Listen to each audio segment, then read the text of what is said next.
findings for the ad hoc committee because, as you may know, it depends for its existence on financial contributions, and there's a basket outside the door if you wish to contribute today.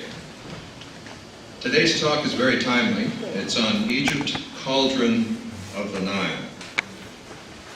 The speaker today is Ambassador Mark Hambley, who served as a Foreign Service officer for 32 years, most of that time in the Middle East. He was ambassador to Qatar, and he was ambassador to Lebanon. He was consul general in Egypt and in Saudi Arabia. And he also served in the embassies in Yemen, Jordan, Tunisia, and Libya. That's a long pedigree, and it tells you something about specialists in the Foreign Service, of which he is a preeminent member. He's fluent in Arabic and was one of the primary Arabic speakers when he was in the Foreign Service. But he hasn't left the Middle East behind when he retired in 2005. He travels regularly to the Middle East. He's managing director for the Apollo Security Company, and in that capacity he goes to many countries in the Middle East, and Arab and countries in Israel. He's a trustee for the Next Century Foundation that focuses on peace, reconciliation, and security issues in the Middle East, Afghanistan, and Sudan. And he's also a member of the Iman Foundation that focuses on promoting dialogue and understanding among diverse cultures and religions of the Middle East. Ambassador Hambley currently lives in Springfield, Massachusetts, and he's come to us this weekend with his wife Patricia, and we're delighted to have him talk about Egypt. I know all of you in this room have followed some of the developments in Egypt. They're not easy to understand, and I'm sure Ambassador Hambley will help us sort out what's going on in that country and in the region. Ambassador Hambley.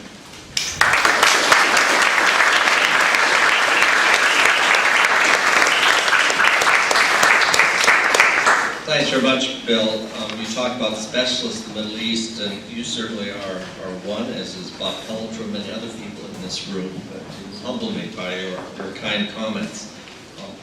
Egypt is indeed a wonderful country. It's a place where Patricia and I spent 2 tours, one in Cairo as a political officer during Mohamed's time when Sadat was assassinated, Mubarak first took over and later came back as consul general in Alexandria. A wonderful city they call Lulu Al-Bahr, the pearl of the Mediterranean, and it is a wonderful city if you ever have a chance to visit it. I think I give everybody, I hope everybody has one little handouts. I give this for 2 reasons. One, because I believe in maps. Maps are very important to get a sense of what you're talking about. And secondly, I wanted to give you, not necessarily the details of what I'm going to talk about, but some of the names and things. Some Arabic names are a bit confusing. Maybe if you see them in English, it might make a little more sense to you as we move along. But at the top I have Dunya. That means mother of the world, because Egypt is to Egyptians, and anyone who loves Egypt, is Dunya. And that, if Americans said that about the United States, that'd be something rather chauvinistic. But Egypt is not chauvinistic, it's a reality. You have the River Nile, which comes down the middle of the country. From the south up to the north, this literally gives the lifeblood of the country. And when we talk about geography, it's important to understand that Egypt is a country of 384... Oh, how's that? That was a wallaby bird. The husband is my favorite bird in Egypt, but anyways, that's another story. Egypt's got 384,000 square miles. It makes it about the size of Texas and New Mexico put together. And yet, of that, only 15,000 square miles, the size of Maryland, Delaware, can be inhabited. That is the delta going down a very narrow strip down the Nile. When you fly over it, you see that very distinctly. It's suddenly yellow, then green, then yellow. And into that very small space are crammed 83 million people. That's more people than in Germany, more people than Turkey, more people than Iran. This is what gives Egypt its great weight in the Middle East, its size. overwhelms everyone in terms of its size. And this size has been growing over 1.5 million people per year. It's a very productive society in terms of that, to be sure. But when we talk about Egypt, what I'm going to do today, I want to talk a little bit about what Mubarak's Egypt was like in his last few years in office, why this revolution came so abruptly in January of 2011. Then we'll go through and look at what's taken place since that period of time. And I'll try to divide it up into 3 basic categories. Talk about politics, the economics, and security, in both three times. We look back to the latter years of the Mubarak office in say 2010. In terms of politics, you had a country which, frankly, was moribund politically. Mubarak is an elderly man, a senior citizen. Any of you in your 80s, do you think you could run the United States very successfully? It's a difficulty, and he indeed was suffering from very serious health concerns, a loss of part of his stomach and an operation. He has terrible blood pressure problems, as do many of us, and he was not in good health. So he's sitting on top of this regime, which is in many ways a behemoth. The political party is ruling is the National Democratic Party. It's a party which came up through Nasserist era, the Arab Socialist Union, changed its names up through the Nasser period, through the Sadat period, and then Mubarak and National Democratic Party. And then you had the opposition, which in the latter part was largely signified by Eqypt, which was a political party by a man named Ayman Noor, who has become a non-entity essentially in Egypt, unfortunately, since that time. Ayman Noor, after he ran for president, was then in prison for over a year for various and sundry issues he had with the government. But you had the liberals basically wanting to see the system change, to be reformed, but no indication that would happen. You also had the Muslim Brotherhood, illegal, and we'll talk about them with a little more detail a little bit later. Muslim Brotherhood was out in the countryside. The last elections, elections before last, when they, under U.S. pressure, they opened up the system a bit. The Muslim Brothers actually elected 35 members to parliament as independents. Some of those same people are now in the current parliament, which has been abolished temporarily. But in any case, the Muslim Brotherhood always had a base in the countryside which no other party had to speak of. So you had a political system which was under great difficulty, people looking forward to what will be after Mubarak. And Gamal Mubarak, his son, was mentioned as being probably his successor, as being a good man. And Gamal is indeed a very attractive figure, very intelligent, everything the U.S. wants in somebody, intelligent, pro-market, et cetera, et cetera, et cetera. The difficulty is he is not accessible to most Egyptians. They did not want him. Any Egyptian you talk to in the street, in the souk, in the marketplace, or in a cafe didn't want to see Gamal Mubarak at all as president. The military didn't want to see Gamal Mubarak as president. And that then moves us into the economy. And the economic situation in Egypt actually was not that bad when you look at in terms of statistics. The World Bank had been very pleased with the reforms which had been introduced under some far-seeing prime ministers. Gamal Mubarak had arranged with his father and with some of the prime ministers to appoint some younger, more dynamic individuals into key portfolios, into finance, into international trade and investment. One of those was a good friend named Rashid Mohammed Rashid, who is a very fine person, was in charge of bringing in international investment. And I saw him in May of 2011.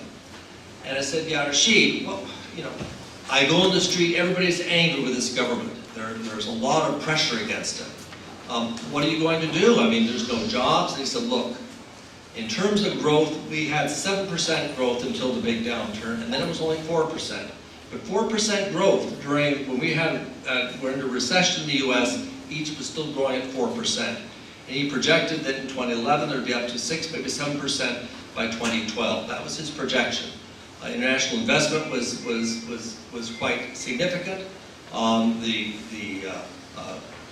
gross domestic product was growing at a very rapid pace, and the foreign exchange reserves were around $60–70 billion in the bank. So Egypt was doing quite well. The difficulty was, of these 83 million people, you had the haves and the have-nots. And very much as we've seen other places in the world, the rich got richer, and and the poor got poorer. And the poor, by getting poorer, they couldn't find money to pay for bread.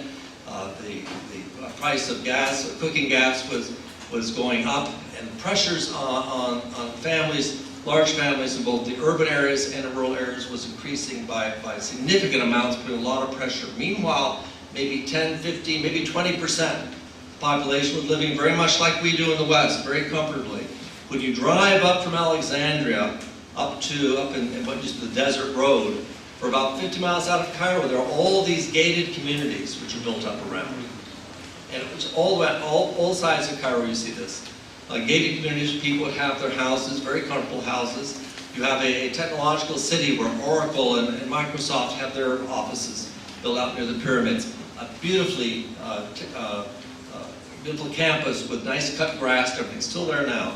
Not very active at the moment. But this was the new economy which was coming to Egypt. It was not an economy which was creating jobs for these people who were being produced by universities. Universities in Egypt were very well known.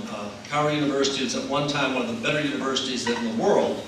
But its facilities, as well as Ain Shams's facilities, not a big university in Egypt, neither one really had its facilities expanded to cope with the amount of students. They were built for 25,000 and 35,000, and finally 50,000 students, and they had 250,000 students enrolled. You had lectures of 500 in a class. If you wanted to take your exams, which everything's based on exams, you had to have tutorials, you had to pay for out of your own pocket. So very expensive. Going below the higher education in high school is the same issue. Egyptians want to be educated, they want their kids to have better lives, so they pay money to get them into foreign language schools where they have so much less than adequate English language training, but at least it's something where they have a sense of moving ahead. So this was also an issue with Egypt too. So then we have the issue of security. Egypt, with Cairo, you could walk down a street in Cairo and certainly throughout the early 2000s without any fear at all of any kind of assault. When I was there in 2008, 2009, a little more concern about late night meanderings through Khan al-Khalili, mostly back to the main streets. Crime was up a little bit, but not bad. The Islamic revolts which take place in the 90s have been severely cut down. They had been imprisoned. There have been many assassinations in the 1990s, attacks on tourists, those awful attacks down in Qena and in Luxor. Those have all been wrapped up rather severely, but the country was under a very heavy security guard. Things were quite safe until December of 2010 in Tunisia. Mohammed Abu Azizi burned himself up and created this remarkable phenomenon which we call the Arab Spring, Arab uprisings, whatever. But that then, people look to Tunisia, little Tunisia, and suddenly you have a situation where students are out in the streets, supported then by workers who pour into Habib Bourguiba Street, and suddenly by January 10th, the demonstrators are out of control. President Zainuddin Ben Ali told the commander of the army, I want you to go in and clear these demonstrators out. He said, I will not, we're to defend the country, we're not to maintain security. He was then placed under house arrest. 2 days later, Ben Ali left the country with his wife, the family jewels, and most of the exchequer in his pocket. And that created something.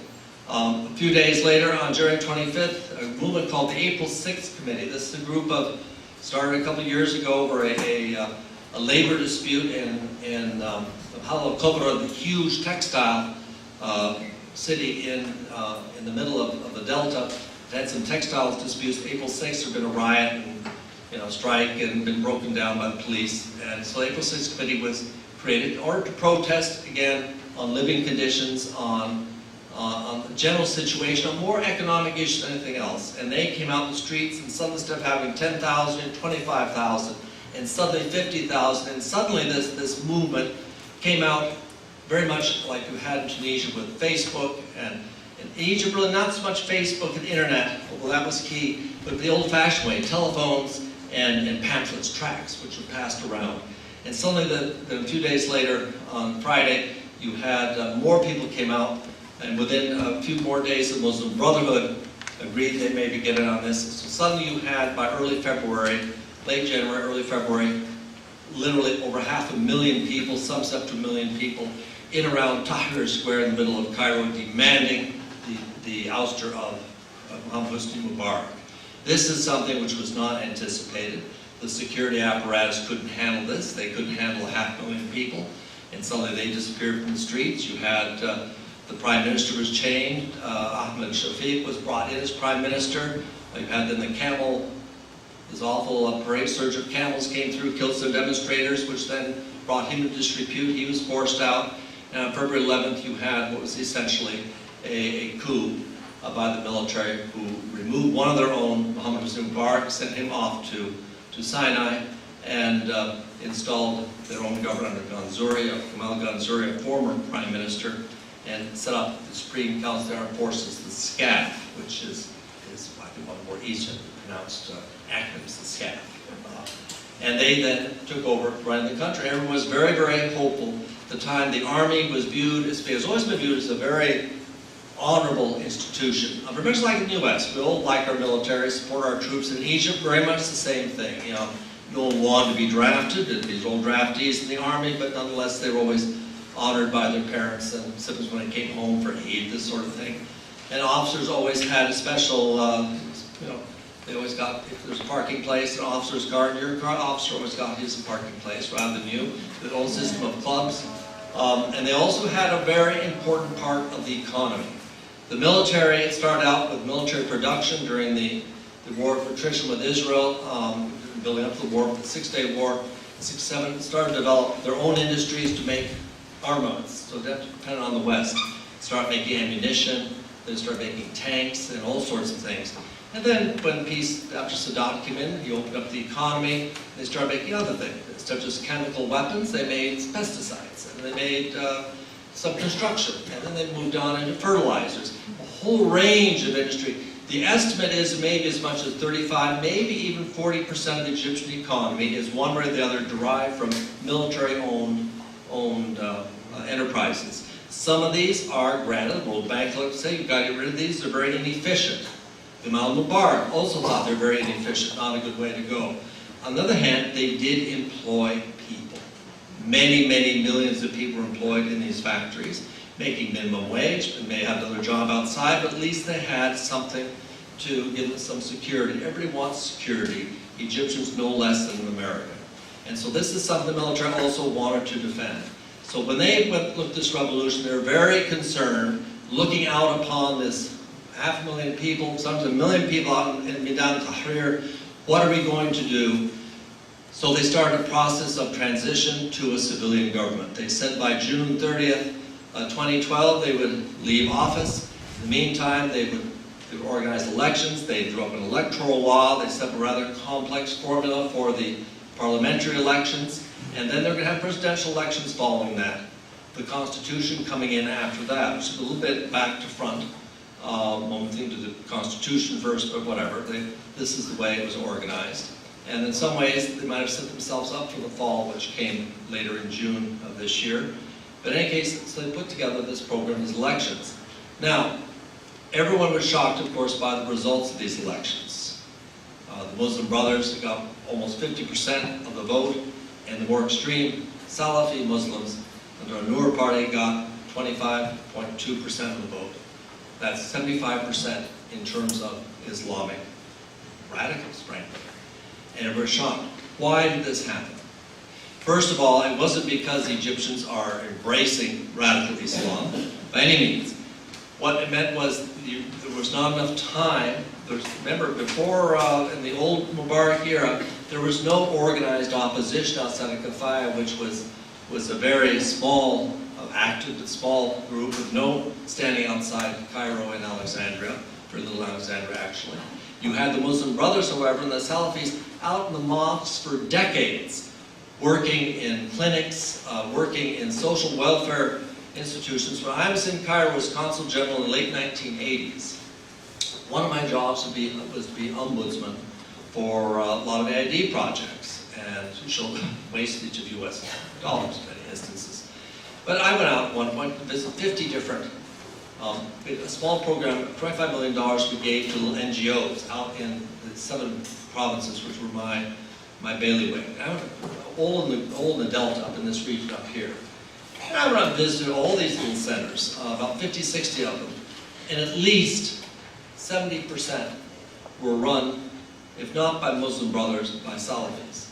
Doing very good work, mind you, with U.S. taxpayer dollars, spreading ideology which is completely anathemic to everything we want to see for Egypt, but giving out basic medical supplies. The system was, medical treatment in Egypt was not very good, certainly not in poorer areas. The doctors who were doing this, and nurses doing this, trained perhaps in the West, many times in Egypt.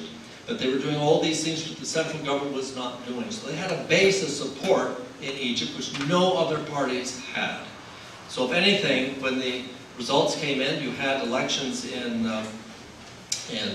December and January of 2011 into 2012, the results were staggering. 235 of the 508 seats were taken by the Muslim Brothers, the other 108 seats taken by the Salafis, with only 34 seats by the largest group of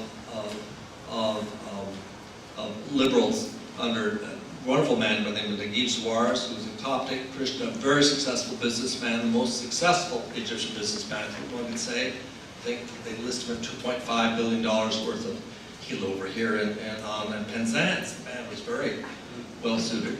But he is a very articulate man who organized this Egyptian bloc, Kutla Masriya, which brought together originally 24 little groups from 6 April to the liberals, to the socialists, to the new Waft party, which is the traditional party in Egypt, long-standing from the times of the royalists being the opposition, brought them all together, and then the Waft moved out. So in the end result, the Waft had, I think, 36 seats, and the Kutla got only 34 seats out of this huge number. So Parliament, in January 23rd of this year, the Parliament elected Speaker. It would turn out to be Dr. Khatani, who was a leading member of the Freedom and Justice Party. Because even to this day, the Muslim Brothers are not a legal organization in Egypt.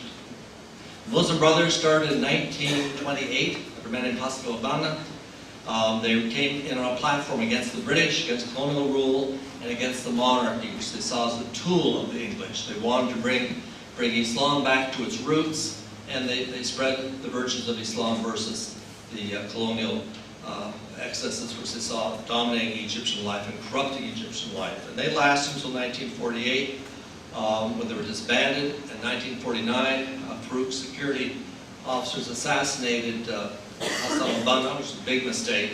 He was only 42 years of age. He might have modified, been probably a more positive leader. The organization went underground. 1952, 60 years ago, July 23rd, you had the Free Officers Movement came in. At the time, Egypt, there's 83 million people now, it had 24 million people. 24 million, 1952, around. But you brought a socialist program. The private sector was decimated. Over the next 20 years, Egypt was largely destroyed through that and through wars and misadventures. Nasser was exceedingly charismatic, a much beloved figure. His speeches were wonderful to hear, very inspiring, but they were very destructive to Egypt and to many other places in the Middle East where he involved himself. But the Muslim Brothers fought him. They had an open revolt against him. He crushed it in 1954. Several were executed. Many were sent overseas. 1960s, a similar sort of eruption. Many Muslim Brotherhood leaders went off overseas, the most important of whom is a man by the name of Yusuf al-Qaradawi, who went to Qatar. When I was ambassador in Qatar, I saw him a few times. I always came to get a visa. He wanted to visit his son in the United States. He was a green card holder, I believe. I never gave him a visa. I'm an ambassador, I don't give visas, thank heavens. But I don't think our consul gave him a visa either, but I think later might have got one. In any case, Yusuf Qaradawi is a key figure here.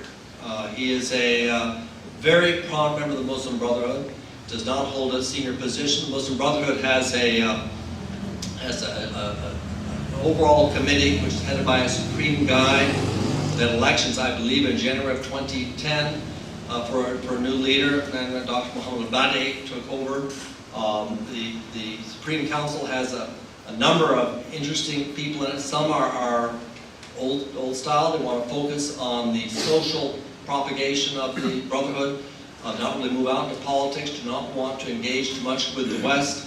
Others, like a leader by the name of Isam Irian, is much more progressive, a reformist, one could say, who indeed wants to speak out with the West, indeed started speaking at the U.S. Embassy in 2010 when we sent people out to meet with him. Very progressive in many ways, wanted to incorporate women, wanted to give a role for women. And indeed, you'll find Muslim Brotherhood women are indeed, they do not wear the full niqab, only the hijab. They're very progressive in terms of a lot of their attitudes, but it's still a very, very conservative Muslim political program which they preach. One of which, of course, is one of their planks is very strongly anti-Israel, and many of them also believe that the peace treaty with Israel also should be rubbish and should be torn up. That, of course, gives current President Morsi a bit of difficulty. Now, we'll get to that in a moment. But what we have then is this parliament created in January. In February, there were not elections for the Shura Council. There you had the Muslim Brothers take 60% of the seats. Not as many people voted in that election. You had 25% again taken by the Salafis, with I think only 8 seats by the Egyptian bloc. But the upper house is not as important as the lower house, but they also, in February 23rd of this year, elected their new speaker, who's also a member of the Muslim Brotherhood. There are 2 deputy speakers in each of these. One of them is a member of the Salafi movement, from a Nur party, and the other is from Al-Wafd, which is a small, traditional, pre-royalist party, which had such important role played many years ago, but not recently. So let me have a situation where you have presidential elections developing. And this is something where the military is now a bit concerned. They've opened up Genie's box. You have Muslim Brothers. They were not known to be particularly favorable to Muslim Brothers. All sorts of stories that they were creating agreements with the Muslim Brothers. In fact, there's no indication that there's really much reality to that. The military officers in the SCAF faced with a deep problem. On the one hand, they want to preserve the role of the military, make sure they have veto power over anything affecting their budget. Their budget's around $8.5 billion per annum, of which $1.3 billion comes from the U.S. It's very important, the relationship with the United States. Secondly, they want to make sure that this whole menagerie of businesses and activities which they have are maintained under their overall supervision. This is important for the officer corps to move on to other jobs and things. And that's something which is a very great concern. At the same time, they also know that within their ranks there are Islamist officers. There are officers who are very sympathetic to Muslim Brothers. No alcohol has served any Egyptian officers club. It hasn't been for the past couple of decades. It's very conservative. Egypt's a very conservative country religiously among Sunni Muslims. And so this is, it's one reason as well why so many people went off to vote for the Muslim Brothers to begin with.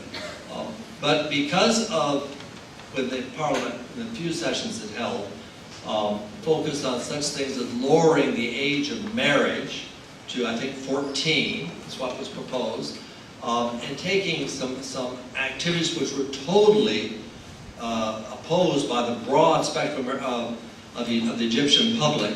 But when the presidential elections came, there was a bit of a surprise.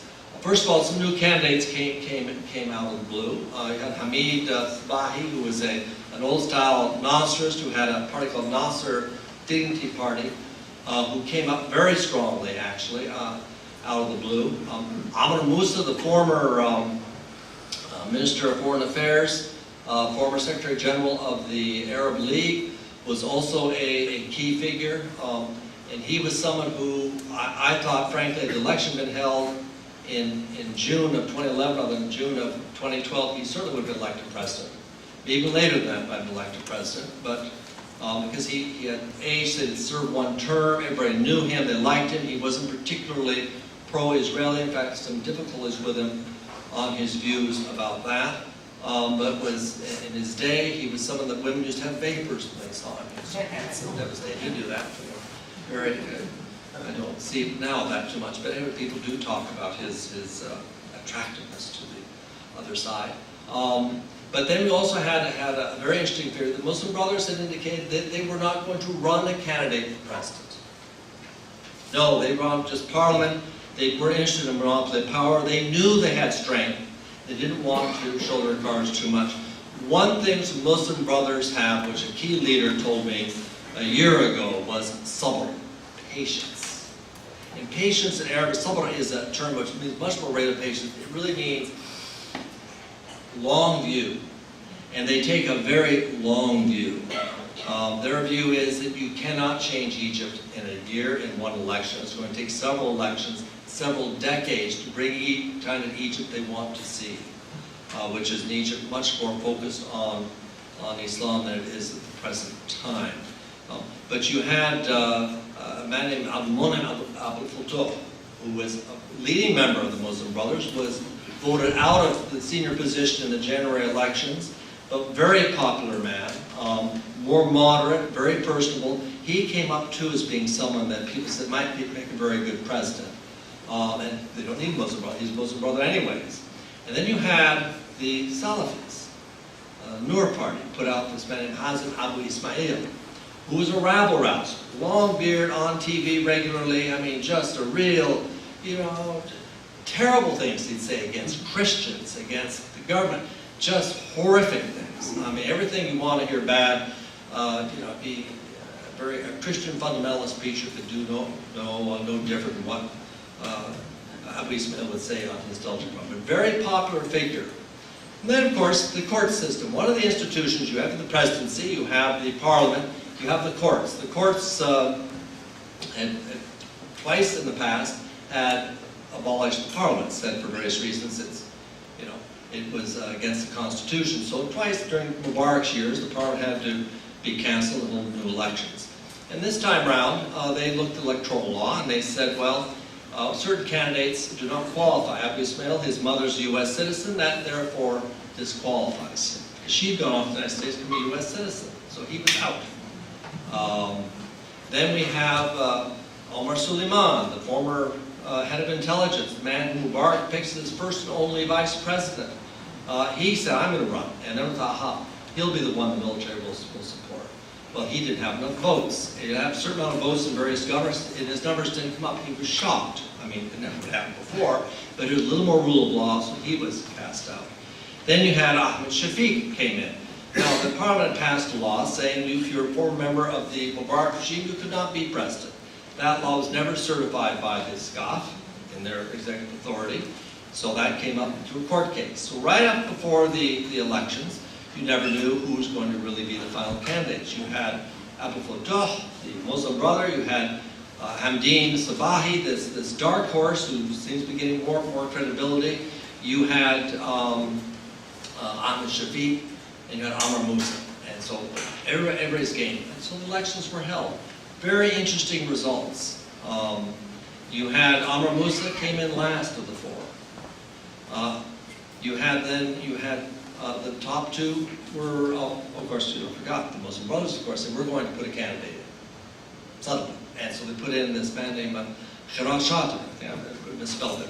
And he is a very interesting guy, very important figure of the Muslim Brotherhood. He's this leading strategist of the Brotherhood. He's someone that takes very much the long view, and he came in to be the Muslim Brotherhood candidate. At the same time that the courts ruled that Abu Ismail's out because of his mother, you're out now too because you came in too late and you don't have enough support either. So he was out. So then the Muslim Brothers nominated another candidate, Mohammed Morsi. Oh, I know. Khirat's problem was he'd been in jail and he had a felony warrant and he couldn't run as a felon. That was his very legitimate under the current law until that law is avoided.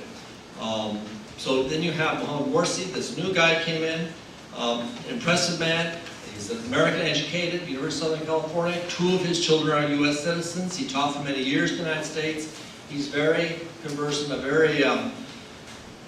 very smart man, and he certainly should not be underestimated. He was running up against Shafiq and against Sabahi and Amr Musa. And the election results came out, and suddenly you have, and Abu Monim as well, you have the 2 people, Ahmed Shafiq and Morsi. Ahmed Shafiq, he was the man, the last Prime Minister under Mubarak. Very much old regime. People didn't want him as president. If you look at the way the votes were tallied, first of all, the votes where you had maybe 55% rather than 75% population voted for the presidential election. They just did not vote. And we know how that in our own country can really impact electoral results. If you look at Alexandria, which was a city which was very much Islamic oriented. Most of the members of the parliament are from either the Salafi or the Muslim Brothers. For president, it was split. Over 50% went to Hamdin Sabahi and to Abu Fattah, the moderate Muslim Brotherhood.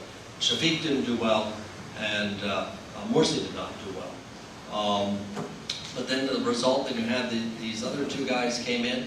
After the first results were announced on the 17th of June, on the 24th of May, then you had this another attempted judicial coup by the military, saying they would take over certain executive powers from the president, including all defense related issues.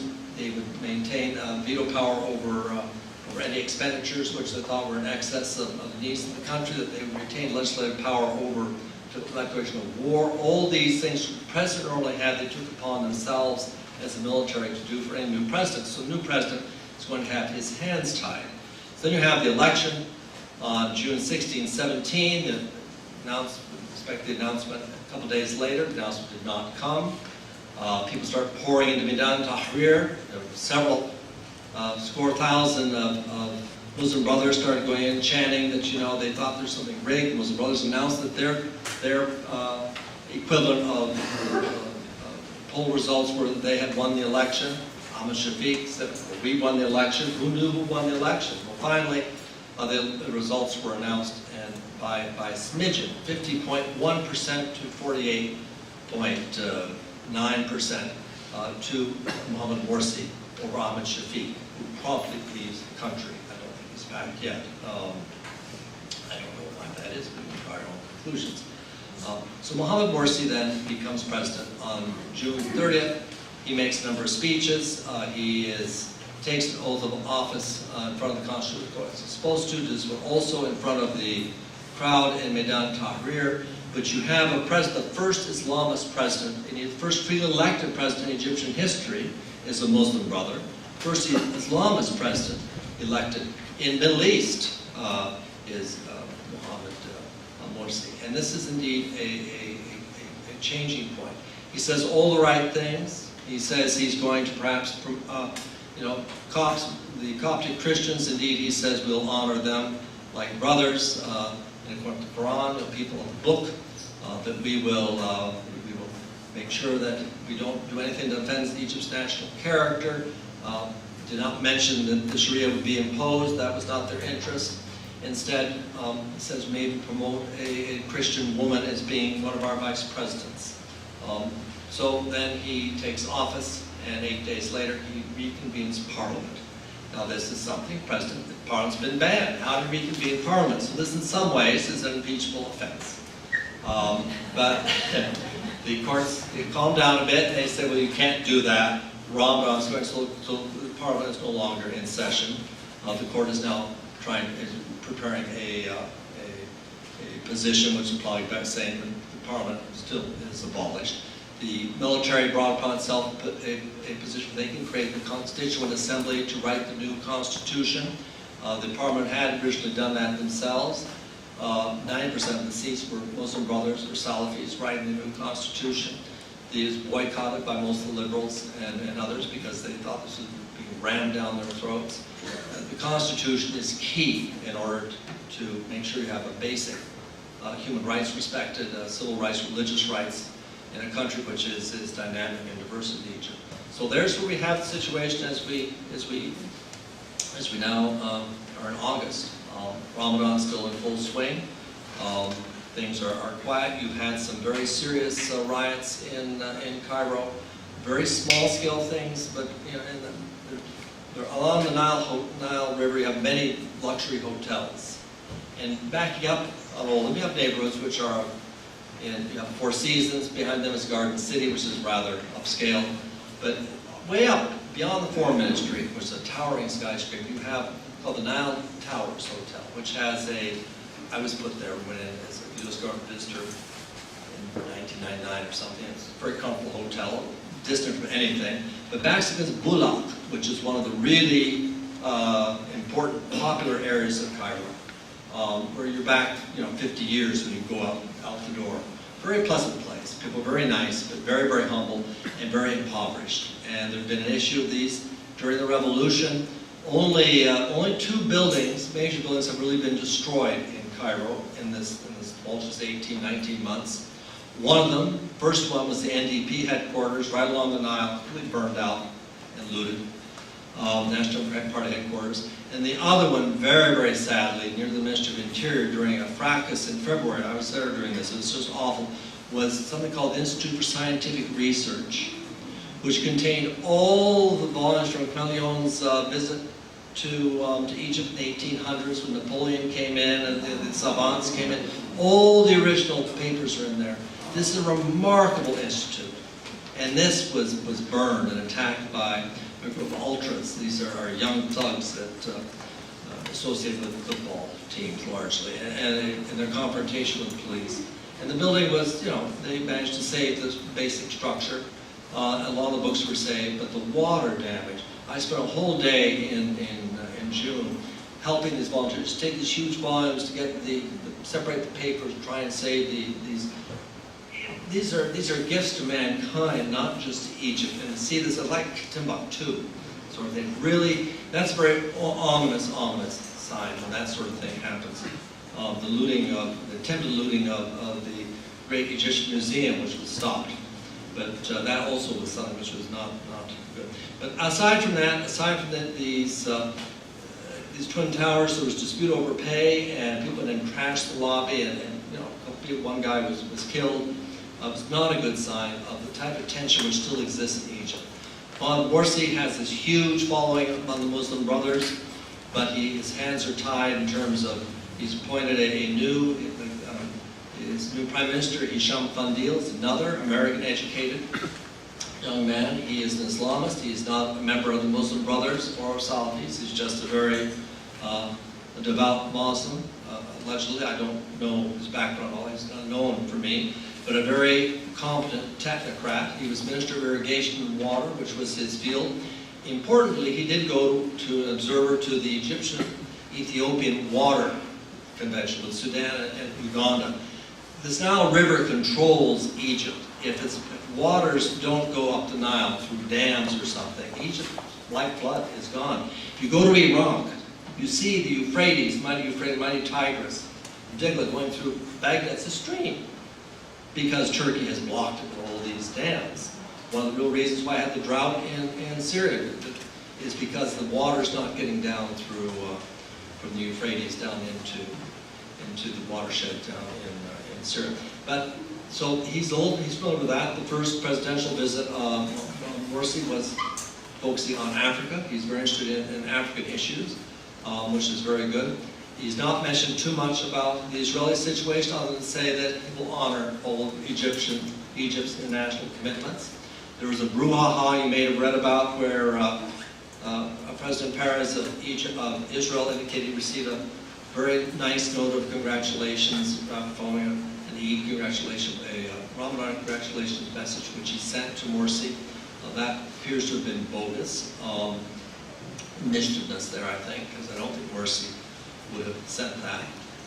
But at the moment, we look at a situation where Egypt is still very much in flux. You have a president, you have prime ministers who appointed a cabinet. That cabinet is very interesting in the way some 35 members in the Egyptian cabinet, a little dysfunctional, but 35 people in charge of things, of whom the Muslim Brothers, Freedom and Justice Party, have taken some very interesting ministries. He's maintained the former ministers in Defense. Tantawi insists on same Minister of Defense and Military Production, of course. Same Minister of Foreign Affairs, Minister Ahmed. You have the same Finance Minister. There's a new Justice Minister who's an independent named Ahmed Mekki, who was on another court of cassation, which was always very much a critic of the way courts were involved in politics, were politicized. So very interested to see how he will work the Minister of Justice, which controls appointments of judges. This is a very key position. That may be the wild card in terms of this cabinet. Where the Muslim Brothers have put their officers are in a new ministry for youth, higher education, join the universities, information, join all the state media. And they've also had another member of an Islamist party, a moderate party called Wasat, has parliamentary affairs, and that individual is on the committee writing the constitution, so that's to make sure that he stays in line as well. So you have this new cabinet. Nothing really happened until after Ramadan. I think we're going to see, instance, not just in Cairo and in Suez and other places, but of workers wanting to see action. Everyone wants action now. I went to down to Tahrir in February after crowds had departed. I went in, I took basically an intern with me, and he wanted to see where it all happened. I went down to Tahrir, and there's families picnicking. It's a very small square. The circle is about as big as this room, and traffic goes around. It's elongated, not really a square at all. It goes down, sort of a trapezoidal shaped thing. Certainly cannot hold 1 million people, but they pour out the sides. But I asked this family, I said, and they said, what do you think of a revolution? I said, long live Egypt, wonderful revolution. He said, well, Dubai here, 1 year we'll see Dubai here. And I said, well, 1 year, maybe 4 or 5, 6, no, 1 year. That's what's promised, revolution, we're going to have Dubai here. This is what they want to see for their future. And it's these dashed hopes, what it does to young people who see their electoral results. They didn't have their act together. No one's elected. While Ghanem was not given even any speaking position in the great February celebrations after Mubarak was thrown out. Instead, who did they bring in? Yusuf al-Qaradawi came and spoke, led the prayers. And that, I think, really symbolized what was happening in Egypt. So now we look at Egypt, where the military trying to decide, many of us has tied its hands. It has this constitution has to be written. There'll be new elections then held. The Muslim Brothers will probably still do quite well. The Salafis probably not as well. One of the League members has been arrested and thrown out of Parliament because of fooling around with a young lady in a car, which is not very good Salafi behavior. But politicians do this in old countries, unfortunately. But it's an exciting time in Egypt, and I hope you hold a warm thought for Egypt. The U.S., we have a difficult time ahead of ourselves there. There's always pressure to use our leverage of our aid program, have them do things. I think as Congressman, maybe you might have heard Congressman Keating yesterday speak about the use of aid program for politics. It's not a good measure. First of all, we don't have that much aid. Other countries do a lot more than we do. China, $10 billion, $20 billion in aid for Africa, which dwarfs the entire U.S. Or certainly British aid program. But it's a situation where we need to maintain good linkages, good ties with the Egyptian military. During the revolution, we indeed got them back off certain decisions which might have been disastrous for Egypt. We cannot look like we're being over heavy-handed on things. They will do things which will upset us. It's a revolutionary government. They have to distance themselves somewhat from us. Fortunately, we have a very good ambassador in DCM in Cairo, and Patterson is an excellent choice for ambassador. Very, very active, a very remarkable person. I think she will do a very good job. And Mark Sievers, more political officer in Cairo, loves Egyptians. And Mona, Habib and I were talking. In Egypt, you either love it or you dislike it. There's no in between. If you make one effort with an Egyptian, they'll meet you 3/4 of the way. It's that kind of country. I'd walk home at night after Khalil at midnight down Muskie Street. It's very crowded now. This about 20 years ago. You'd have in the middle of October, very cold, and you have over little fires. You have the security guards doing their fool. They always felt that welcome, come have some. Move on. Gave him a cigarette. And after doing this many times, the same guards, they'd walk me down one block, make sure I didn't get in trouble, all the way down the street until I got out of this very dark alley. They're wonderful people. I think they deserve our support, and I hope they see themselves through as a very difficult time. I think in terms of the Islamic movement, we have to let it seize the moment. In Tunisia, in Syria, in Yemen, in Egypt, it's going to have to try and feel its way. If you get a democratic process where there are elections, they'll be thrown out once you have other opponents come in with a better program. no one's there to give them that other program, so we're sort of stuck with what we have. And let's hope that Mom Mercy can be someone who can pull out a good job, not for Egypt, but for ourselves, for the security of the region. Thank you very much.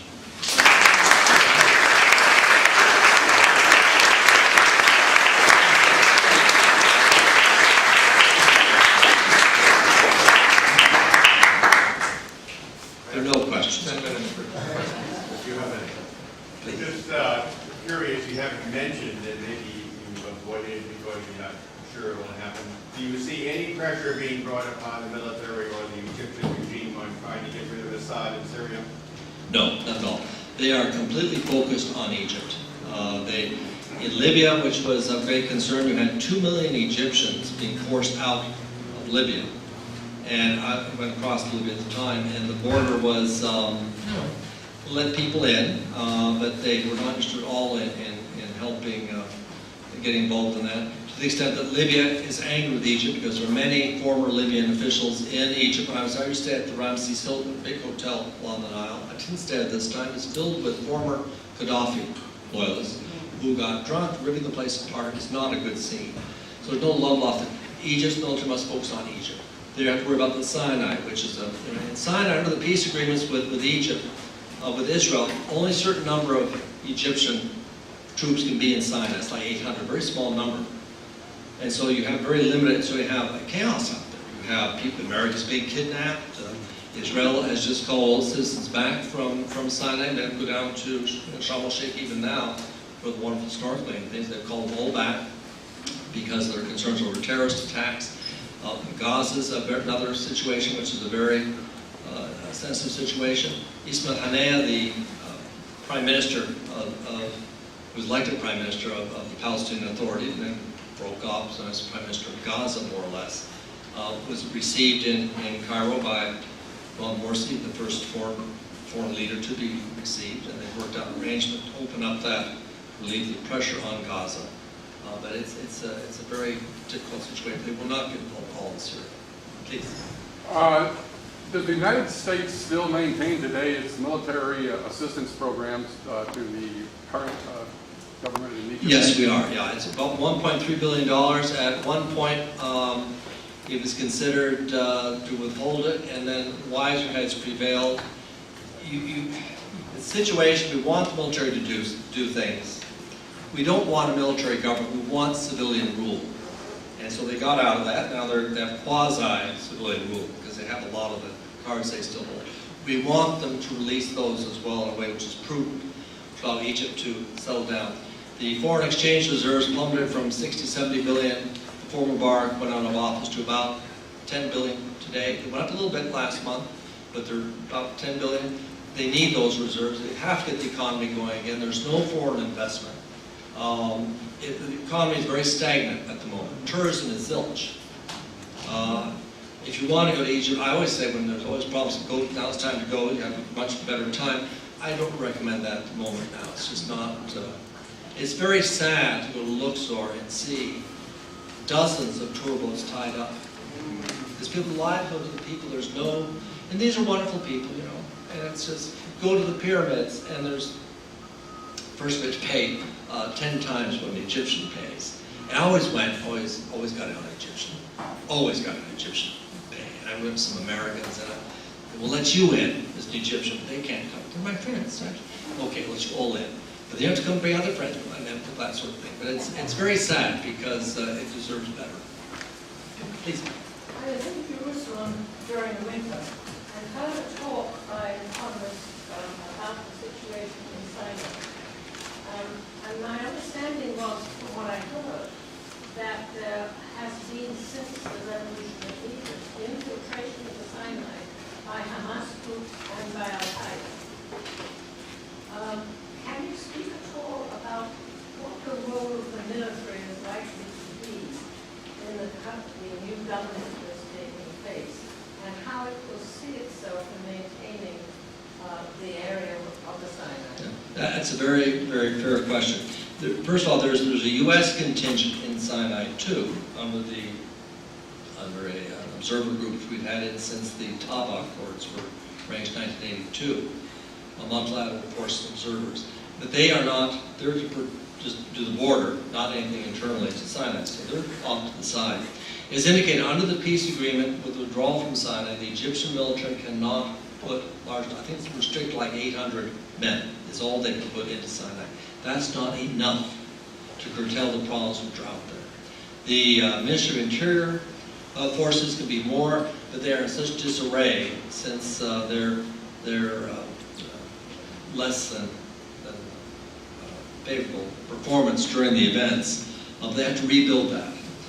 They're reappointing, there's two governors, one North Sinai, one South Sinai. Those will probably be reappointed, probably ex-military people. They recognize there's a problem. One thing they're trying to do is to ensure that with their new relationship with Hamas, the Hamas government is Muslim Brothers. Muslim Brothers have different names, different places, but Hamas is Muslim Brothers. And Syrian Muslim Brothers, they're more radical in terms of, see more side to clip them, more of the violent type than the ones in Egypt, but it's a different group. But by meeting with Hanea, by agreeing to open the border, the quid pro quo for that is you've got to make sure you put more pressure on Islamic Jihad and these others to curtail their activities outside Gaza into Sinai. Because it's a very difficult situation, as you indicated. And I'm afraid we'll see more of these, these rocket attacks from Sinai rather than Gaza by some of these groups who are not under anybody's control, just to stir things up. They want to see the Israeli response, which would be disproportionate and against the Gaza, and that would create more anti-Israeli feeling, create more tensions, which is what I think some of these groups want to see, unfortunately. Yes? What should U.S. policy be in Egypt? Well, I think largely what we're doing now is the correct policy. We've got to maintain a good dialogue with all sides. First, we have to make sure we mend our fences with the Christians and with the liberals, all who feel we've given too much support and succor to the enemy of the Muslim Brothers. Actually, Muslim Brothers are the government. They control overwhelming numbers in the parliament. We don't know these people. We don't know that we have to go up, we have to meet them. Same time, the people we used to always talk to, and the liberal groups, the Miss-Officers, we have to make sure that they know we support their efforts to create a pluralistic society in Egypt politically. We support their efforts. Now, we had all sorts of NGOs in Cairo. Remember the NGO flag in February? We had like 14 NGOs helping on the elections. And, I went to an opposition, I was an NGO myself, one of the meetings of opposition, one of the hotels. It was like herding cats. I mean, no one had a common position on anything. And to think they're going to run an election in 1 month's time, it's just impossible. They couldn't do it because they just don't have the. So we have to find a way. It'll be very difficult for NGOs to do that in the future. I think we'll have to find some other way to do it where we don't contravene Egyptian law, because there are laws against interfering in the internal affairs of Egypt. But as for our international volunteer programs, we get more Egyptian, both from Muslim Brotherhood and from liberal parties of the United States, give them some ways we do things here and take that back. It's a better lesson. But I think we've got to maintain support for the Egyptian military, make sure that Sami Hafiz Hanan, Tantawi is 76, 77 years old. He's not a spring chicken. He won't be around. His successor will be the Chief of Staff of the Armed Forces, who's former Air Defense Commander. I always thought he was Army. He's actually Air Defense Commander. And he was in the United States during the coup, and so we got him right then and there. He went back over for Paul Sadat, and he's number 2 on the SCAF. We make sure we keep him in our corner. He was trained in this old Soviet Union, a different mindset. If you train in the U.S., it's a different mindset than trained in, but he's more flexible. We like him as a person. We have to get the military to gradually bow out of some of these extra activities as they can. We want to make sure the Constitution comes out and that new elections are held. New elections, the reason why Salafis did so poorly in the presidential elections, why Morsi didn't do as well as he should have, given back to Ahmed Shafiq, who was, like Darth Vader, is because they saw the performance. They did nothing in Parliament at all to help things. And if they don't perform in the new Parliament, they'll want to elect people that will do things. So it's a matter of trying to get them organized. I think that's our position now. Please. Yes, Father. I would like to thank you for the overview you have done, which is really good. I'm Egyptian. I thought so. And I'm involved in policy more than 30 years. Very good. I was an ex-member of the NDB, National Democratic Party.